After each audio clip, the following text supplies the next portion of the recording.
Selamat datang ke channel Cikgu Chong, dan hari ini kita akan sambung untuk bab 5 Matematik tingkatan 1, di mana kita akan tumpukan perhatian kepada subtopik 5.2 ungkapan algebra melibatkan operasi asas aritmetik.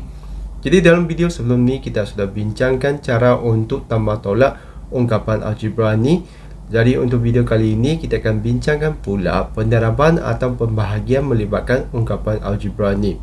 Jadi seperti biasa kita akan toroka dahulu apakah syarat yang perlu dipatuhi sebelum kita bincangkan contoh. Jadi pertama sekali kita akan bincangkan dahulu apa yang dimaksudkan oleh pendaraban berulang. Jadi pendaraban berulang ni sebenarnya anda pernah lihat semasa bab 3 tingkatan 1, iaitu untuk kuasa 2 dan kuasa 3 tu. Jadi untuk bahagian ni kita juga akan guna balik pendaraban berulang ni. Jadi apa itu pendaraban berulang ni adalah apabila kita mendarabkan pemboleh ubah yang sama itu.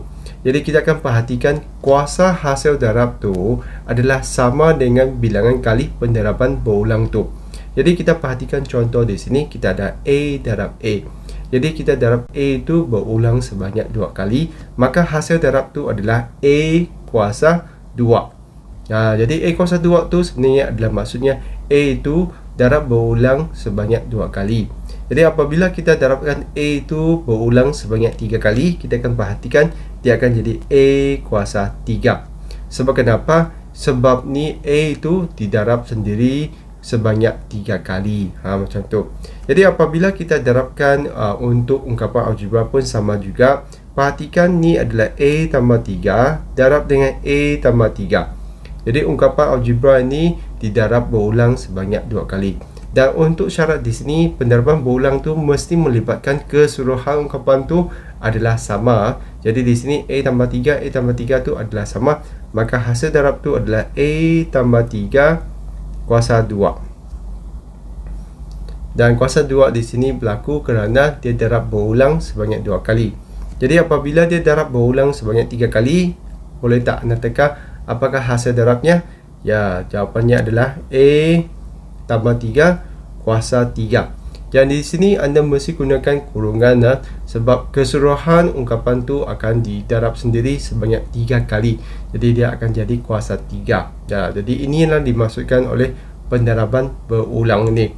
Jadi apabila kita darabkan ungkapan algebra ni, apa yang kita perlu buat tu adalah kita akan darabkan nombor darab nombor dan pemboleh ubah tu darab dengan pemboleh ubah. Jadi seterusnya kita akan bincangkan beberapa contoh untuk kita kaji secara teliti cara untuk mendarab ungkapan algebra yang mengandungi satu sebutan ini. Jadi mari kita lihat contoh tersebut. Jadi arahan contoh ni adalah pemudakan yang berikut. Jadi apabila kita nak darabkan ungkapan algebra yang dalam bentuk satu sebutan ni, kita akan darabkan nombor dengan nombor, lepas tu pemboleh ubah dengan pemboleh ubah. Jadi pertama sekali kita akan tuliskan kitamiah ungkapan algebra dalam satu sebutan ni dalam bentuk hasil darab. Selepas tu kita akan bahagikan ikut jenis, iaitu nombor dengan nombor, pemboleh ubah dengan pemboleh ubah. Jadi 3A kuasa 2B ni adalah 3 darab dengan A darab dengan A. Kita perlu tahu A kuasa 2 tu dia darab berulang 2 kali ya. Lepas tu darab dengan B. Dan untuk 2AB tu pula dia akan jadi 2 darab A darab B. Selepas tu kita akan kumpulkan nombor dengan nombor, iaitu 3 akan darab dengan 2. Lepas tu yang A tu kita kirakan bilangannya, iaitu ada 1, 2. Lepas tu yang belakang ni ada yang ketiga. Dan B tu kumpulkan dengan B. Jadi sekarang kita boleh darabkan nombor dengan nombor. 3 darab 2 tu kita akan dapat 6. Lepas tu A itu darab berulang sebanyak berapa kali? Sebanyak 3 kali. Makanya jadi A kuasa 3. Dan B itu berulang berapa kali? 2 kali. Jadi B kuasa 2. Jadi macam itulah jawapannya. Jadi apabila anda sudah mahir tu, dua langkah ni sebenarnya tak perlu dituliskan lah. Jadi buat masa ini sebab anda baru mula belajar bahagian ni, anda tuliskanlah dalam bentuk seperti ini untuk anda biasakan diri. Jadi apabila anda sudah mahir, sebenarnya anda boleh terus tulis jawapan akhirnya, iaitu 6A kuasa 3 B kuasa 2. Macam tu. Jadi untuk soalan 2, anda boleh pauskan video dahululah dan cuba sendiri. Lalu lihat penerangan Cikgu Chong. Jadi di sini langkah pertama tu adalah tuliskannya dalam bentuk hasil darab. X kuasa 2 tu adalah X darab dengan X. Dan pastikan anda tuliskan darab tu dengan X tu berbeza. Jadi untuk X tu kita sebenarnya tuliskan dua bentuk C macam tu lah. Ini adalah X. Darab tu adalah pangkal macam tu. Jadi tolong bezakan X dengan darab lah. Lepas tu darab dengan Y.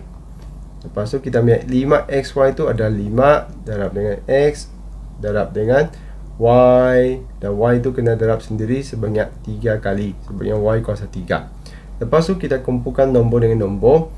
Yang depan tu tak ada nombor tu, maksudnya adalah 1 lah. Jadi 1 darab 5 tu tetap 5. Maka kita tuliskan 5 tu di depan cukup. Dan X tu kumpulkan. Dan kita kirakan ada berapa bilangan X tu. Ada 3 tu. Nanti dia akan jadi kuasa 3 lah. Manakala untuk kita punya Y pula, dia akan berdarab berulang sebanyak 4 kali. Maka jawapan akhir kita tu adalah 5X kuasa 3 Y kuasa 4. Macam tu.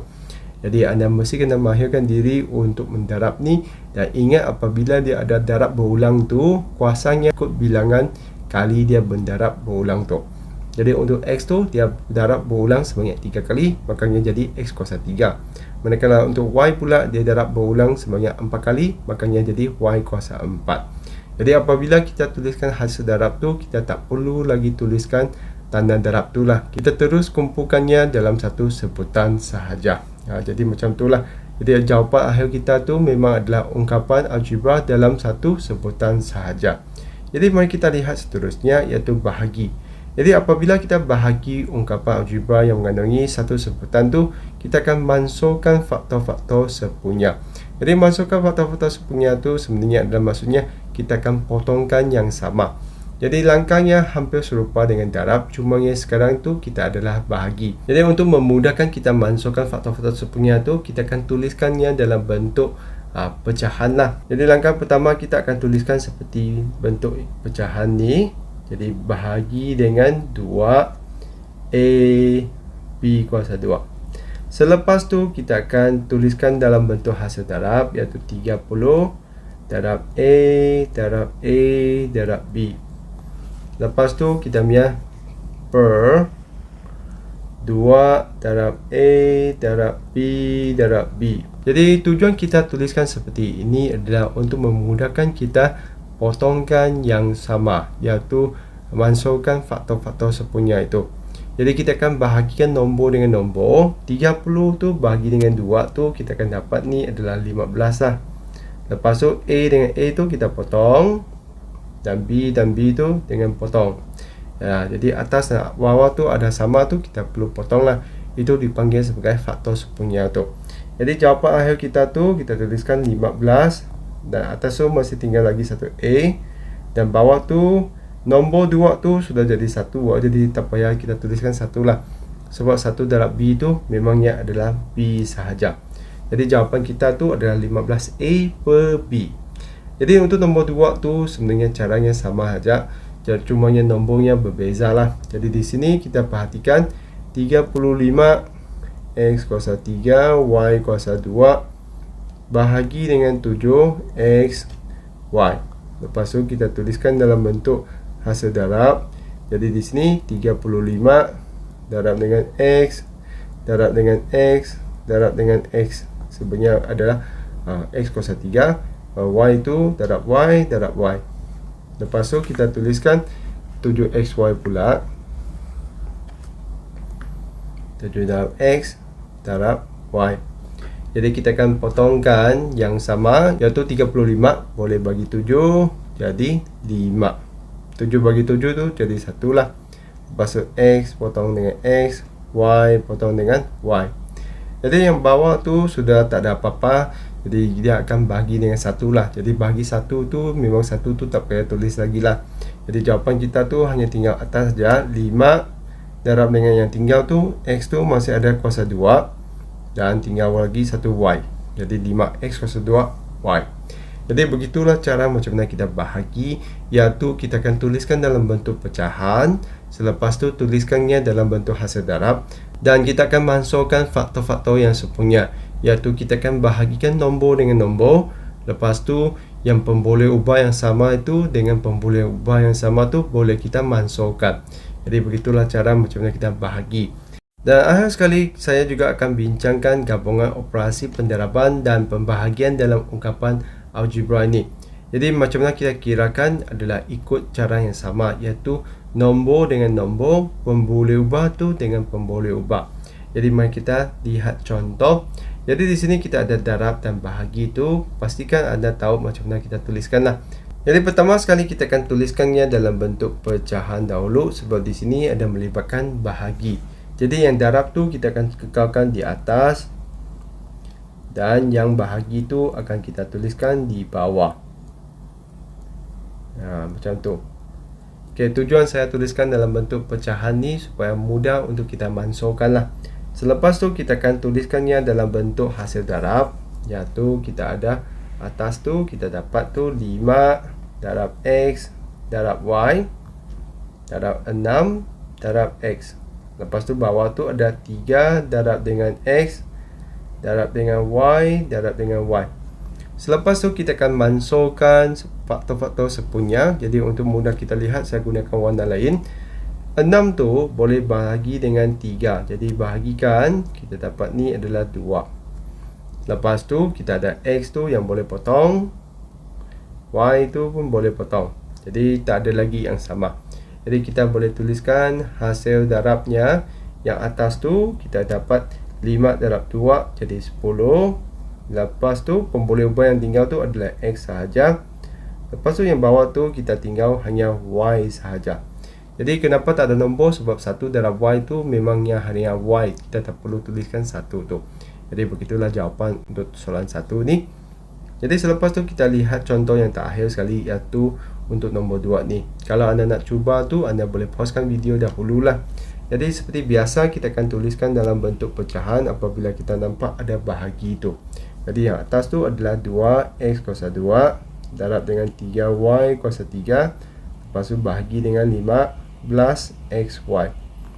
Lepas tu kita akan tuliskan dalam bentuk hasil darab supaya mudah untuk kita kirakan. Jadi 2 darab dengan x darab dengan x sebabnya x kuasa 2. Dan 3 darab dengan y darab dengan y darab dengan y sebab y kuasa 3. Lepas tu 15 darab X darab Y. Lepas tu kita boleh mansurkan faktor sepunya. Jadi untuk 15 ni dia boleh bahagi dengan 3. Jadi kita bahagikan, kita dapat ni adalah 5. Lepas tu 2 dengan 5 tu tak dapat buat apa-apa lagi. Jadi kita hanya biarkan nombor tu saja. Lepas tu kita potongkan X, potongkan Y. Jadi tak ada lagi yang sama. Jadi kita tuliskan hasil darab yang atas tu 2 darab dengan 1 jadi 2 saja. X tak ada lagi X jadi X saja. Dan Y itu adalah kuasa 2. Dan bawah tu adalah 5. Lepas tu kita perhatikan ada lagi pemboleh ubah yang lain. Tak ada. Jadi kita tuliskan, kita main 5 tu di tengah-tengah sikit. Jadi itulah jawapan kita untuk soalan 2 ini. Jadi begitu saja untuk bahagian ni, iaitu kita sudah belajar macam mana kita darab atau bahagi untuk ungkapan algebra ini. Jadi ingat langkah pertama di sini adalah sebenarnya kita tuliskannya dalam bentuk hasil darab dahulu. Selepas tu kita akan bahagikannya kepada jenis yang sama, iaitu nombor dengan nombor. Lepas tu kita punya pemboleh ubah tu dengan pemboleh ubah. Jadi apabila kita ada pendaraban berulang tu, kuasanya akan semakin bertambah. Dan untuk pembahagian pula, kita akan tuliskannya dalam bentuk pecahan. Selepas tu kita akan mansurkan apa yang sama untuk atas dan bawah tu, iaitu faktor sepunya itu akan dimansurkan. Selepas tu kita hanya darabkan apa yang tinggal lah. Jadi itulah cara macam mana kita darab dan bahagi ungkapan algebra dalam bentuk satu sebutan ini. Jadi begitu saja untuk video kali ini. Sekian, terima kasih, kita jumpa lagi.